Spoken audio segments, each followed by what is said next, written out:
not mine. I wish I'd thought about that. How do you restart a conversation with someone who says, nothing you can say will change my mind? Well, it's hard. I've been on AM radio enough to know that there are people who you can't talk to. I mean, it's really, there are doctrines that are hermetically sealed, where the person like me who's going to challenge the belief has been demonized in advance as a temptation. I mean, the moment you start to sound reasonable enough so as to shake someone's faith, you are suspected of being the Antichrist. I mean, they are prepared for a sufficiently alluring counterpoint to their dogma. So and in the Muslim world, this is also, I think it's a deeper problem actually, because the taboos around criticizing faith are literally enforced by capital punishment in so many Muslim countries. I mean, you take your life in your hands, making the noises I'm making in any Muslim community on this planet, and it's not just in the Middle East. And we're talking in a suburb of New York. It is not, this kind of conversation is not being had in the Muslim world, and it's, we have to find some way to inspire it. But it's how we do that is a genuine problem. There is a solution. There is separation. People who have different ideological ideas and the ones who are breeding upon hatred and vengeance and violence.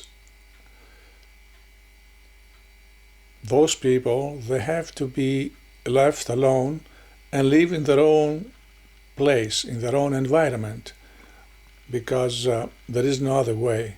If these people live within other people, different people, sooner or later will rise hatred and violence among themselves.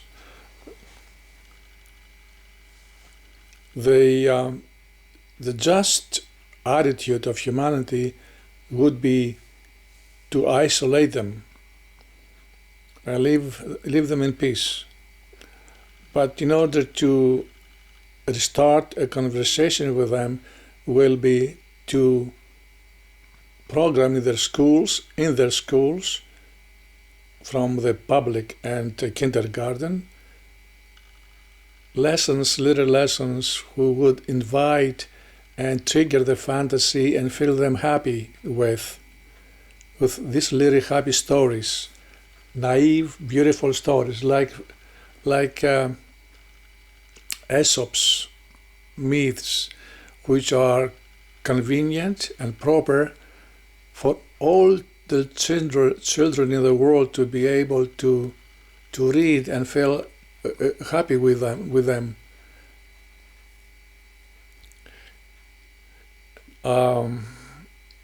And so this sect, which will remain still in medieval ages, slowly after years, the new people will come up who will be able to fall back into their own roots as soon as they discover where they come from, which country they come from, which nation, and then they will discover their own beautiful fables of their own culture.